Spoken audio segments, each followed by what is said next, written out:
ام علي بدايتها اول حاجه بنحضر الفخار بنمسحه كويس. تمام. بعد كده بنجيب الملفيه.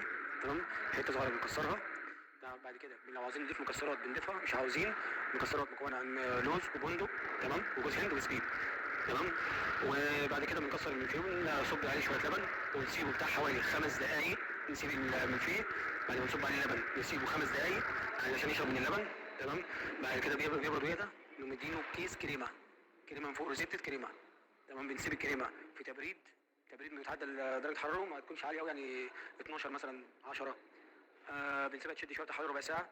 بعد كده بنطلعها بنحطها في الفرن زي ما انتم شايفين كده، يعني بنسيبها بالظبط، يعني هي بتاخد منك 10 دقايق بالظبط، 5 دقايق تسويه. تمام. وممكن نقلل حسب ضغط النار، يعني ما نعليش النار قوي عشان ممكن تتحرق. ونفضل نلفها بس ايه، نقعد نلف فيها عشان الوش